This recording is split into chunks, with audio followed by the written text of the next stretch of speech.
Hi and welcome to Knitting Blooms. This is episode 22 and today is September 24th. And welcome to the show. I have a little bit, not a whole lot to talk about today, so I think it's going to be a quick show. I didn't get much knitting done this week. Bad podcaster. But I did do a lot of spinning, and so I have a lot to talk about that. I'll start off by mentioning the Podcaster Challenge. Most everybody, I showed my bag last week, and most everybody said that they didn't think that I should use the plastic canvas. So I'm not going to use the plastic canvas. I am thinking I will use the plastic canvas for the bottom only, and then I'm going to line. A lot of people suggested using some kind of fusible interfacing for the lining. I'm not exactly sure how it works because I still haven't been back to Joann's to look at the interfacing, but as I understand it, there's some interfacing that you can iron right onto your fabric, and then you just sew it up like you would sew up the lining. So I am planning on doing that at some point. I haven't done it yet. This was the main thing to get done for the Podcaster Challenge, and I still have not put a button on it. I'm not sure if I'm going to do a button or if I'm going to do like those magnetic snaps. I've thought about that because I think it would, if I put 2 or 3 of the magnetic buttons or snaps or whatever you want to call them on here, I think it'll keep it closed better. So I haven't put a button on it because I'm not sure if I want to put the button or if I just want to use the magnetic snaps, which I really do like the magnetic snaps. I think I have a few, so I might try that. But I am still going to make the lining at some point. Hopefully it'll be before the end of the year, and I'll be able to show you what I did, how I did the lining. I'm still not 100% sure how I'm going to do the lining, but we'll figure it out as I go. I mean, I'm kind of one of those people that just kind of does it and then fixes the problems as I go. So that's the Podcaster Challenge project. The Podcaster Challenge is wrapping up this weekend. I believe that all podcasters have to have their projects posted. I think they had to be done by the 22nd, which mine was done way ahead of that. And I think they have until tomorrow to do their last podcast. And then voting starts on Wednesday the 28th and runs through next Sunday the 2nd. So don't forget to go and vote for your favorite podcasters for the different prizes that are involved. I didn't really pay too much attention to the prizes. I did it mostly because I thought it would be fun to, just a fun little challenge. And I kind of did challenge myself because I had never done the intarsia with the 2-color like that, where you have to twist the yarn every time. I've done Fair Isle, but I've never done the intarsia like that, so I'm kind of glad that because cabling, cabling was the technique for all podcasters, but since I am comfortable with the cables, I thought I need to challenge myself a little bit more, so that's why I decided to do 2-color in the intarsia. So I really like how it came out. So again, voting starts this week. Please go and take some time to vote for your favorite podcasters for the different prizes. And I also want to thank Lois for setting this all up, because this was a lot of fun. Not only, you know, having a little competition against the other podcasters, but just the competition against myself, the challenge for myself to try something new and different and expand, you know, my knitting repertoire. So that is the Podcaster Challenge. This week, again, I did not do a whole lot of knitting. I did finish my bear that I had started last week. I had hoped to get a second bear, the girl bear, because I want to make 2 bears with the same, you know, the first set of bears I made with, I think it was a yellow shirt and the teal pants or skirt. And so I want to do the same for this color, but I haven't had a chance to do the second bear yet. I haven't even started it. And I also want to make a little tiny bear for Mickey, because I forgot to mention last week, or even the week before, oops, everything's falling. When I had club, Mickey tried to snatch one of Jennifer's bears and take it off with him. So he's my little kitty that brings me stuff. He has all these little toys that he carries around in his mouth, and he doesn't fetch or anything, but he'll bring them to me. So the girls at Knit Club got to see him do that a few times this past month, and they thought it was just adorable. But I would like to make him a little tiny bear like this and add some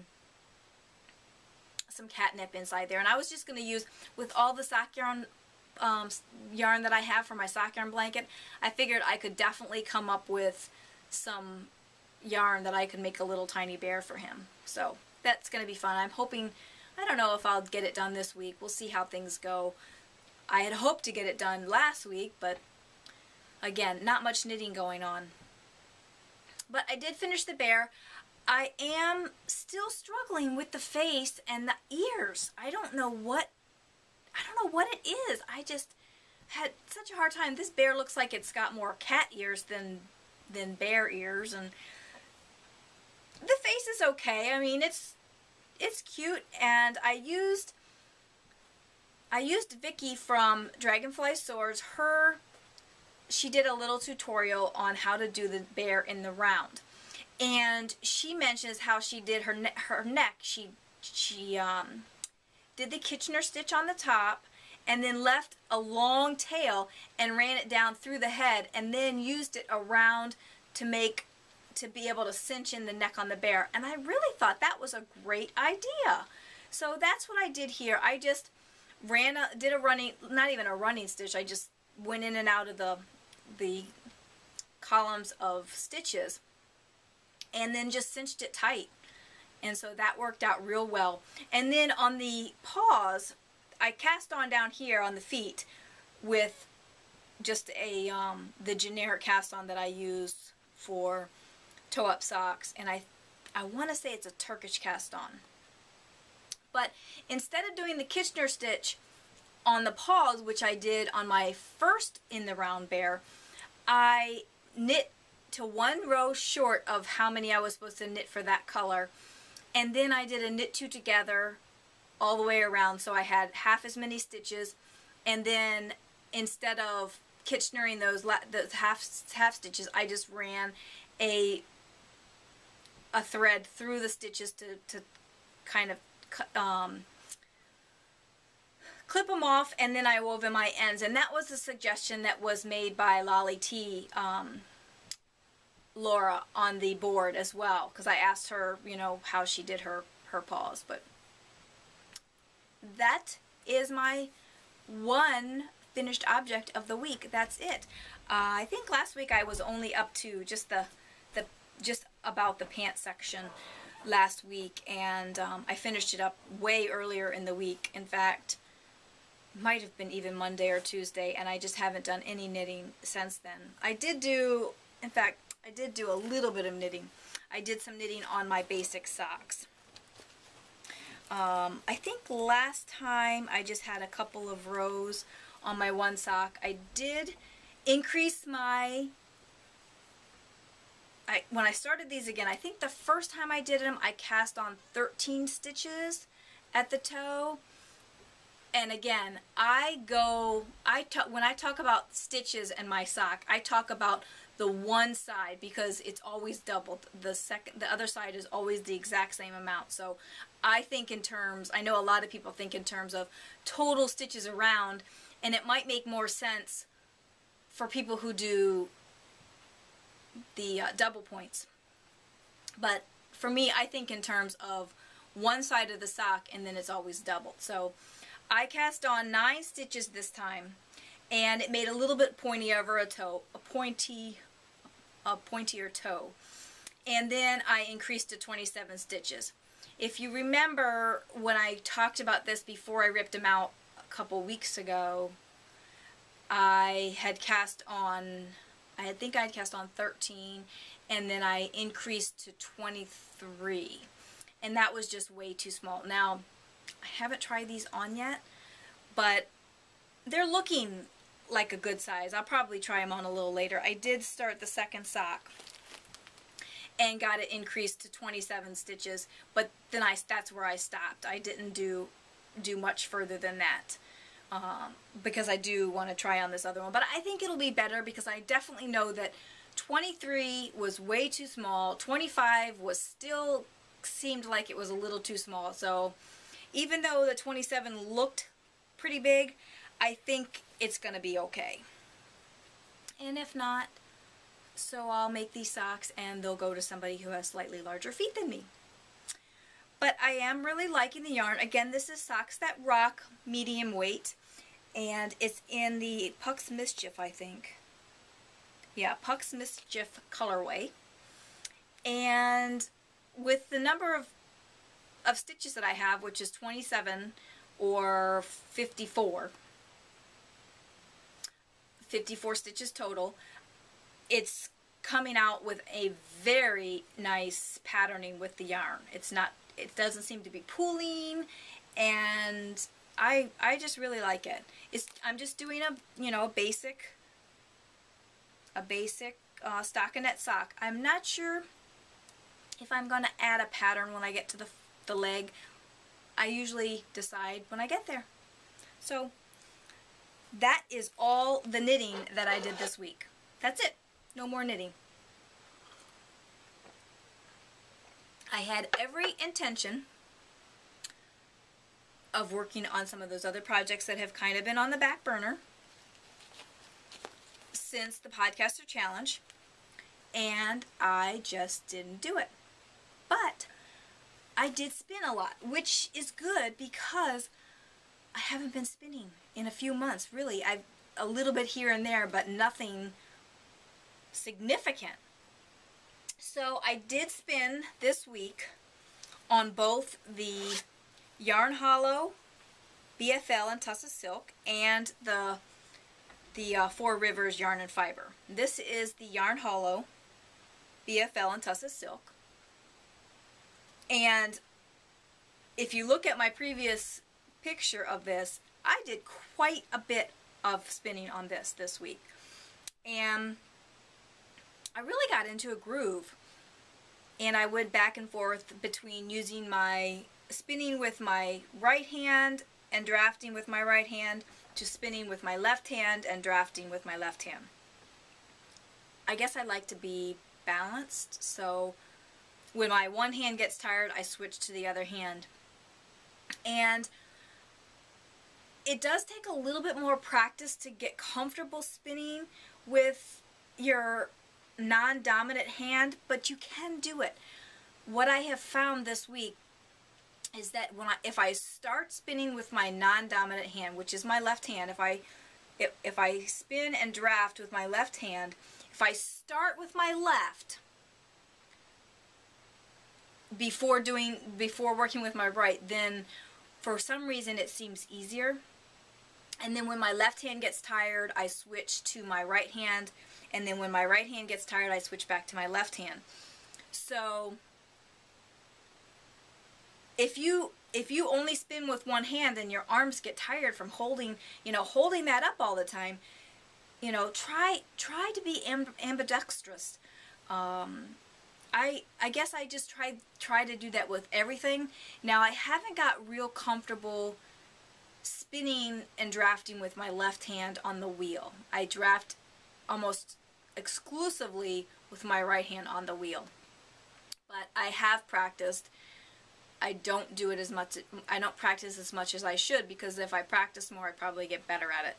But anyway, that's just what I do. I mean, I guess you don't have to do it that way, but I have made quite a bit of progress on this. This is my second third of this fiber. I finished the first third during Tour de Fleece. I finished the first third. So it's been a while since I even started the second third, but I have made quite a bit of progress on it this week. I am planning on spinning more of it I don't have any specific goals in mind as far as I need to get it done by this date or that date. I still have one full third left to spin after this. So, and it's coming out pretty thin. I don't know how well you'll be able to see it. And even when other people show theirs, let me get a better section, show theirs during their podcasts, it's still, even if they put it up, and I have a big gash on my finger that I cut my finger yesterday. Runaway fiber. Even when people show it like this, it's hard to really get a feel for how big it is because people's hands are different sizes. But let me tell you, this is just slightly above a thread. I should have gotten a thread to hold up to it because it's pretty thin. But it is going to be a 3-ply. I'm thinking that it will be a 3-ply, very light fingering, if not a lace weight when it's done, which would be ideal. But it's going to be what it is. That's all there is to it. I'm not spinning it to try and get something specific out of it. It'll be what it wants to be, and I will figure something out once it's all spun up. But I am really still enjoying this fiber. I've been enjoying it more since I stopped pre-drafting it. I think with the silk, the Tussah silk in it, I think when I was pre-drafting, it was making it too slippery. And I think that by not pre-drafting it, I'm able to have a little bit more control with it. And I think too, I don't know how well you can see it, but this ball looks like it's kind of felted. I think it's getting sort of felted by this bag that I have it in. You can see inside the bag there's fiber all over the place, but I think that it's just because it's rolling around in this bag. It's not. It doesn't seem to be a problem when I'm spinning it. Although sometimes my hands get hot when I'm spinning, and it starts to, you know, tighten up the fibers and kind of felt them a little bit. But that's why I was just pulling out some pieces of fuzz that just kind of seem to be sticking together and not easily draftable. So I did make quite a bit of progress on this, and I hope to continue to make progress on it each week so we can see some progress on that. So I don't feel too bad about not having a lot of knitting progress because I did do a lot of spinning. And then the Four Rivers Yarn and Fiber, I also did a lot of spinning on, and I have a story to tell you about this, but let me talk about the fiber first. And again, I've made a lot of progress on this. This I split into 2 bumps of fiber, and I'm planning to 2-ply it. However, you can see here that I have split it even further. I've split it almost down to like a pencil roving, and I've been working directly from that. But it is attached to the fiber, and all I do is when I finish pulling off these little tendrils or whatever these things are, these little bits that I've split down, I just work these from end to end, and then when I pulled them all off, then I pull some more so that I have more strips to work from. And this, it seems to be working for me with this fiber. This is 100% Merino. I think it's superwash. It's either Merino or Merino superwash. I'm not 100% sure. But at first, I was having a hard time with this fiber because it is so slippery and it is a top, so all the fibers are going in the same direction. But I don't pre-draft it now. Now that I'm working from these little bits rather than a big hunk, I do not pre-draft it. I just go right from it, and it seems to be working out well for me. And this is where I am right now. Before I started working on this again, I was pulling off a chunk, you know, of all this together and then working it. So I was having longer segments of the tealy color and then the yellowy colors. I was having longer segments. Now, because I'm doing such little pieces, I'm having a lot shorter segments. So it seems to be it's going to be more variegated because I have a get to a dark section, and then I have a lighter section, and then I have a darker section, and I seem to be liking it better. Now again, this is going to be a 2-ply, so I'm not exactly sure how it's going to turn out once I apply it. But it is, again, this one is coming out quite thin. This end seems to be a little thicker than most of it, but there is the thickness. And this too is quite thin, and I'm really liking how this is going. Now, the story about this. If you are a spinner and you spin on a wheel and you have a woolly winder, and sometimes even if you don't have, hang on, avalanche. I have all the pillows and everything stacked up, and they just fell onto Sammy. Sorry, sweetheart. Here, you need to get back in your chair. There you go. I kicked her out of this chair, so I feel bad that now she's been kicked out of that one. Go on, sweetheart. Go back in the chair. There you go. Anyway, I've heard a few podcasters talk about this particular problem, whereas when you're spinning and your fiber breaks or your yarn breaks and your yarn wraps around your spindle and you can't find the end. Well, that happened to me this week. I've been pretty good about it because it's happened to me before. It happened to me on the fiber, the BFL fiber that I dyed, the blue and the purple. And I had to rip out a pretty big chunk of it because I couldn't find the end. I tried for quite a while trying to find the end. I could not find it. No matter what I did, I couldn't find the end. And so then I just ended up cutting a piece and then trying to unravel it to a point where I could get back to where I was. I didn't want to do that with this, so I kept staring at it and playing with it and trying to find it. And my husband was sitting there watching me and saying, "What are you doing?" And so I explained to him what had happened. And he's looking at it, and I'm, trying to loosen something up to have that end pop out. Just wasn't working. And he's looking at it, and he's thinking, he's like, "Why don't you use tape?" And I'm like, "Tape?" I'm thinking that's just gonna end up felting the fibers or pulling the fibers apart too much. And I'm thinking, yeah, I don't know about tape, because I'm thinking packing tape, because that's really the only tape that came to mind at the moment. And then so I walked into my crafting area and I started looking around, and I had some repositionable Scotch tape, kind of like a Post-it kind of tape. So I'm thinking, well, this is sticky, but not too sticky, so it might work. So I pulled out a piece of it and I started patting it on my bobbin, and sure enough, it popped that end right out of there. I was so happy. I didn't have to cut anything to fix it. So I thanked my husband profusely, because that was the best suggestion that I could think of. I mean, I've heard of other podcasters having the same problem, and again having to cut or something to get their end back. I have never heard any suggestions on how to do that, and now I have that suggestion from my husband, and I was so happy. It just made my day. It really did. So that's my little lesson about if you lose your end while you're spinning. So that's coming right along.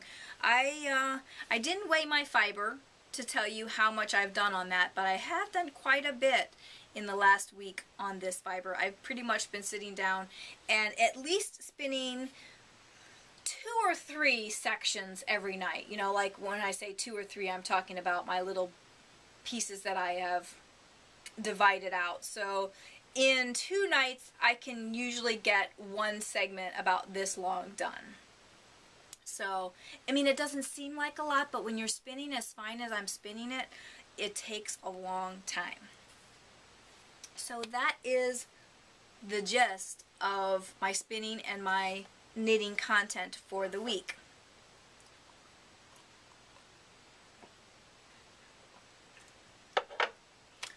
I did also, this past week, I received a prize. I won a prize from the Make-A-Wish fundraiser that Lynn Zim did, and it was some Begin stitch markers.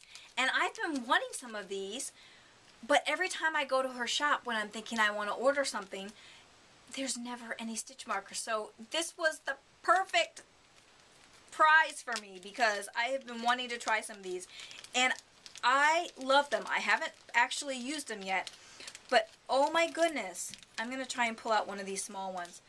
These stitch markers, I mean, this is one of the smaller ones. I don't even know if I can hold it up so you can see it, but this thing is so tiny. They have bigger ones too, but most of my knitting is, runaway stitch marker now. Hopefully the cats won't get that before I have a chance to go and retrieve it. Here's one of the larger ones. You can see that a little bit better. But these smaller ones, I mostly knit on smaller needles, and I don't like to have a lot of extra. I don't like to use a stitch marker this big if I'm using, say, a size 4 or a size 3 needle. So this little itty tiny bit thing, I'm going to see if I can pull out a better color, because this gold against my skin is probably not the easiest to see. But it looks like there is at least 3 different sizes. I didn't take them all out of the bag because I was afraid that I was going to lose them. So here's a red one that you might be able to see a little bit better. It's just, they're so tiny. It's just unreal. I mean, I'm guessing that this is probably the size of maybe a 6mm needle. Not a 6mm, a US 6, which is, I think, 4mm. It's tiny. It's really tiny. And then this is the biggest one, so you can kind of see, if you can see that little one in my finger, you can see the difference between the two. But I'm very excited about this. This is, I got a, it's called an Over the Rainbow set, so they're all different colors.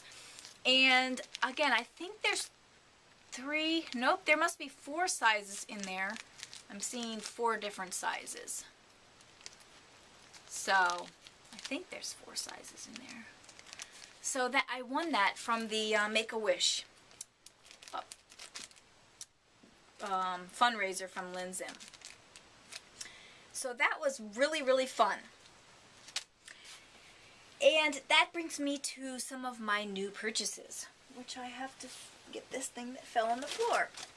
I have the remainder of my purchases from Stitches Midwest. And then I have some other things that I've bought. I was bad. Well, not really bad, because some of it was like a gift certificate. So anyway, moving right along. The first thing I'm going to show you from Stitches Midwest is this soothing massage pillow. This thing is so cool. I saw these things at Stitches, and I sat down and I had put one behind my back, and I'm like, this is great. And Michelle, who went with me to Stitches, she's like, wouldn't that be awesome to have at Knittopia? Because when you're sitting around knitting for 12 hours a day, you're gonna need a massage. So I thought, this is kind of cool, you know. So I sat down, and it felt really good. And you can sit it behind your back. You can put it under your feet. It's really awesome.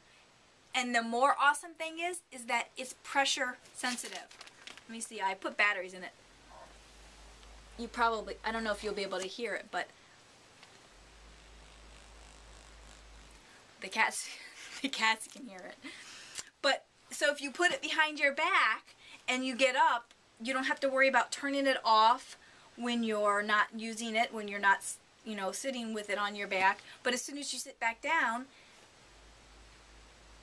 it starts vibrating again. So this is going to be an awesome thing to have at camp. And this was from the Cape Fear Enterprises. So I don't know if they have a website.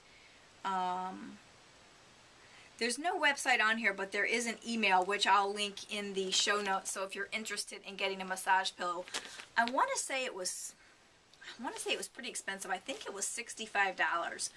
But and it runs on 2D batteries, or they have an AC adapter that you can also purchase. So very, very cool. So that was one of my purchases from Stitches Midwest. And then this last bag is what I have left from what I got at Stitches. So let's start with this one. This is the Happy Fuzzy yarn, and I did my Iris Mystery Shawl out of this yarn. It wasn't this color, but I did have a different colorway that I had purchased at Artisans, the shop in Grosse Pointe. And after I did my Iris Mystery Shawl, I thought, I want to get some more of that yarn because I really liked it. So when I ran across their booth at Stitches, I thought, I'm just going to pick a colorway and go with it. So this is what I got. It's purples and a little bit of blue. I think it's probably just the purple fading into the whiter color, and then a lime green, just a smidge of lime green. So that should be fun to use. And that was 75% wool, 25% nylon.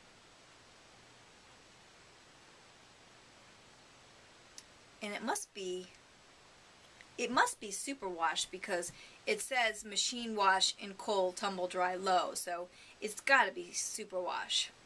It doesn't specifically say superwash, it just says fingering weight, 75% wool. So, but it must be superwash because I can't imagine trying to wash something that's not superwash.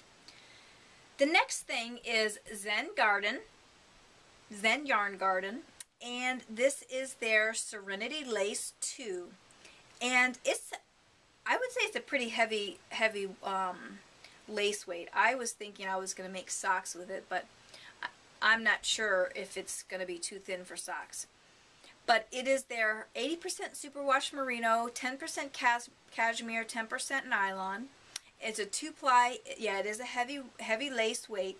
It's 575 yards, so I might make socks with it, but I'll probably make a shawl. It's very deep blues and greens, kind of a tealy color. You guys can probably see the color better than me. I feel like when I'm looking at these things, it's hard for me to see because the lights are in front of me. But whenever I watch the playback, the colors seem to be really, really good. So that's that. That's Zen Garden, and oh, it's very soft. I don't buy a lot of stuff with cashmere, I think because it's expensive and sometimes it pills.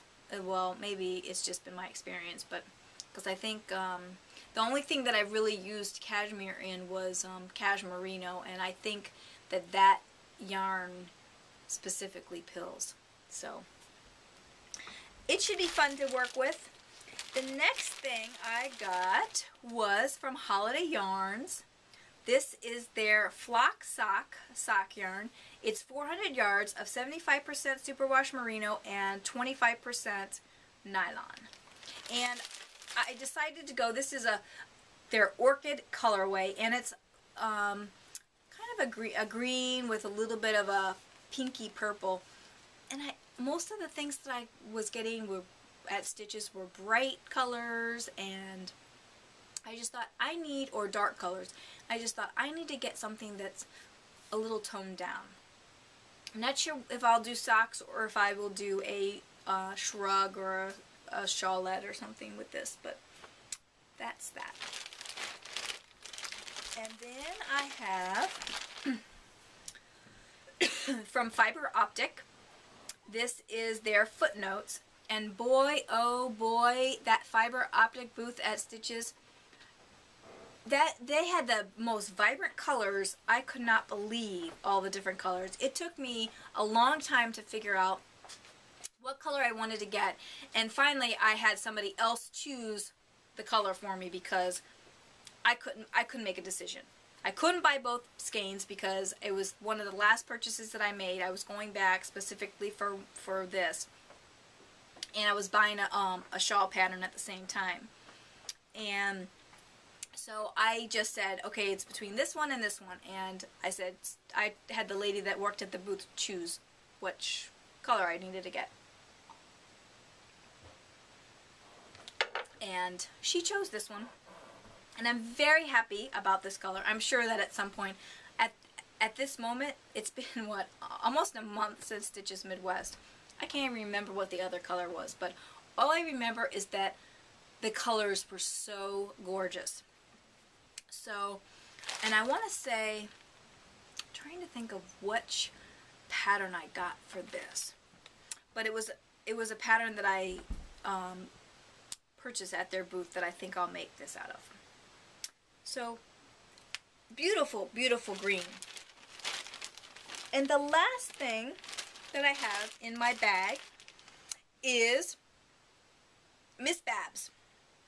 And I only have had one experience with Miss Babs, and it was for the Knitting for Hire, and I wasn't extremely impressed with the yarn that I was using for the Knitting for Hire. However, when I went through their booth, I saw all the other different yarns that they had, and I decided I'm going to give Miss Babs another shot because so many people talk about how great their yarn is, and I just thought I need to you know, not try and be partial on my first experience. So I bought some sock yarn. It's their Windsor hand-painted sock. I love the feel of it. It's superwash merino and 20% nylon, 400 yards, and let's see, what's the colorway? Bronze plum. So it's like a plummy color and some different shades of green. It's just gorgeous. So that is the last thing from Stitches Midwest. Crazy! It was fun though to show you my purchases a little each week because it helped me relive buying them a little bit at a time. And now I'm going to show you the things that I purchased this week. Actually, I think one of these things was last week. This I happened to get on Facebook, and Craftsy, I think that's what how you say it, Craftsy, was having a sale on merino lace, and it was like 2 of these skeins, which are 150 yards of silk, 51% silk, 49% merino. 2 skeins for 13 bucks. So I thought, heck, I'm going to get 4 and then I can make a shawl with it. So I did. I got 4 skeins. Now I don't think that merino has a colorway or a dye lot. So I think what I'm going to have to do with this is oh, I forgot one more thing, but I'll have to show it to you next week. Because it's upstairs. It was a prize drawing. I mean, not a prize drawing. It was a donation for Knit Away, but it's something for me to knit and then possibly raffle off. I'll show you next week. Anyway, pink is my color. And this is so pretty. But anyway, so I think what I'm going to have to do with this is I'm going to have to use, you know, where you work 2 rows of one skein and then 2 rows of the next skein. Now, this merino or this Malabrigo is a single. I'm not extremely fond of singles, but for the price, I figured I'll deal with the single for the price. So hopefully I get inspired and I make something wonderful. It seems like it's a heavier lace weight. I think they said it was a lace. Or maybe it's a DK. It might be a DK now that I think about it. It's just silky merino. It doesn't specify specifically, but now that I think about it, I think it might be considered a DK, not a lace weight. I do have a Merino or a Malabrigo lace, and it is a lot thinner. But 4 skeins of that, so that'll be quite fun. And then I mentioned last week when I was recording that I was going to go to the spinning loft, and I did. And I bought all sorts of stuff. Probably stuff that I'm going to regret buying. First of all, I bought some cotton. I think I was totally crazy to buy this. Let me show you how short the fiber is on cotton. I tried to spin this. I was able to spin it. Now, I tried to spin it on a supported spindle.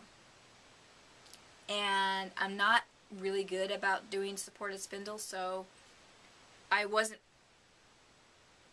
really good at it. But again, I think it's something that you just have to practice. But let me show you how short these fibers are with this cotton. It's 100% cotton. I mean, really? Can you see that? I mean, we're talking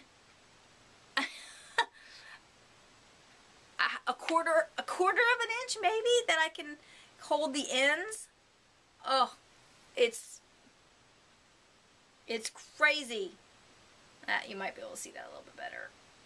I mean, I'm trying to find a place, and I'm still, even with my fingers a quarter of an inch away, I'm still able to pull apart. So the fiber is so short. I was looking for a fiber that I could show Michelle, who is my friend, who is allergic to wool, how to spin. Michelle, you are not going to be learning how to spin on fiber. I mean on cotton. It's too scary. It's too scary for me. I would hate to see you get frustrated with something like this. Now, I did find that if you're allergic to wool, you can get hemp and stuff like that. I wasn't extremely happy with the feel of the hemp, but it's somewhere to start. But I also purchased some other stuff too, and just most of this stuff is just little 2-ounce pieces of fiber because I wasn't sure if I was going to like it.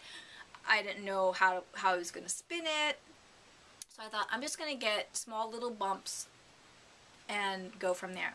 Now this says I think it's pronounced opium top. I have no idea what that is.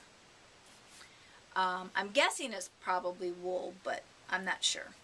But this has a little bit, and it's kind of mixed up with some other fiber, but this has a little bit longer of a staple. So we're talking close to 3 inches, if not 4. So that's a little bit better. And these are all things that I just thought I would try. Now this one is corn fiber, and I think that Michelle would be able to spin this. But again, it's a pretty decent length of fiber. About 3 inches again. I'm thinking, like I said, I think Michelle will be able to spin corn fiber. So,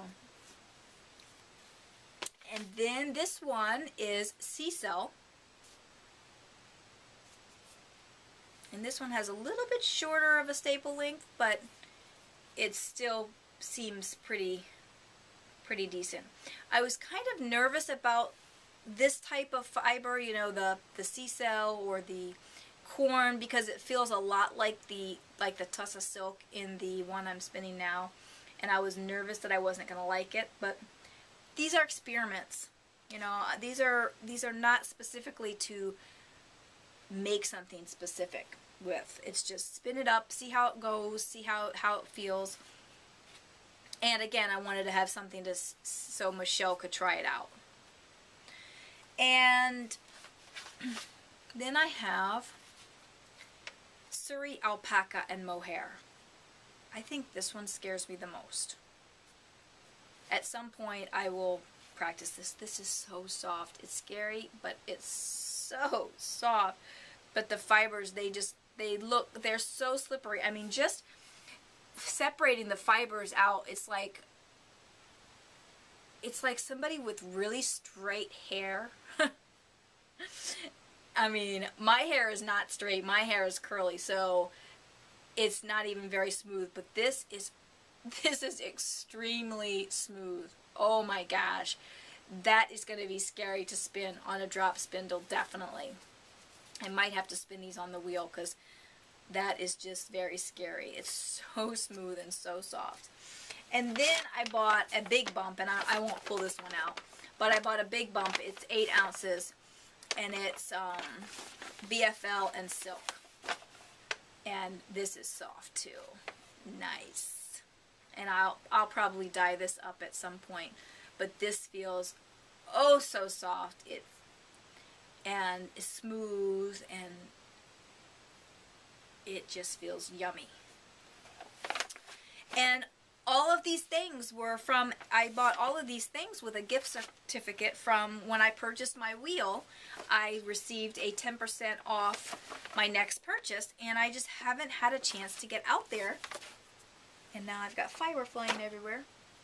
I haven't had a chance to get out there and spend it, so I finally said I need to get out there and do that. So I did, and I'm very happy with all of my purchases that I got. It'll be quite fun to see how those things spin up, and I'll give you my report back when I have a chance to actually spin them. The last thing for today, and I guess it's not as short of a show as I thought, because we're already 47 minutes in. But the last thing for today I want to mention is that you probably saw at the beginning of the show a new logo. And I did get a new logo done up. And Lemon Half, Lala's sister, did that logo for me. And I really, really like it. So I have it set up on the show, and I redid all of my banners and badges and all that kind of stuff. Posters for Blip TV and whatnot, so it's all out there. And I also set up a shop on Zazzle, so if you want to purchase something with the Knitting Blooms logo on it, you are more than welcome to go over to Zazzle and order something. Right now I have a couple different t-shirts, a long sleeve t-shirt, a short sleeve t-shirt. Well, basically there's a dark color and a light color. So if you want a light color shirt, you can order from one logo, and if you want a dark color shirt, you can order from a different logo. And I also have the mugs up there too. I know at some point I might do some kind of a mass ordering of swag. I don't know what I'm going to order at this point. Might be some bags, might be some shirts. Tell me what you would be interested, what kind of swag you would like to receive with the Knitting Blooms logo on it. And I did order myself some shirts, but they haven't arrived yet. And I also ordered myself a new mug. Again, that has not arrived yet, but I should have it next week to show you. So I think that's all for this week, and I hope that your knitting blooms this week, and hopefully my knitting will bloom this week, because I haven't done too much knitting. So hopefully I will be able to get back into my knitting groove and get some knitting done and have some progress to show you on those knitting projects next week. So that's all for now. I'll talk to you later. Bye. It's me again. I forgot to tell you about my sweater. I think I've worn this sweater on the podcast before, earlier in the season. This is my Green Gable, and it is knit with, I think, brown sheep cotton fleece.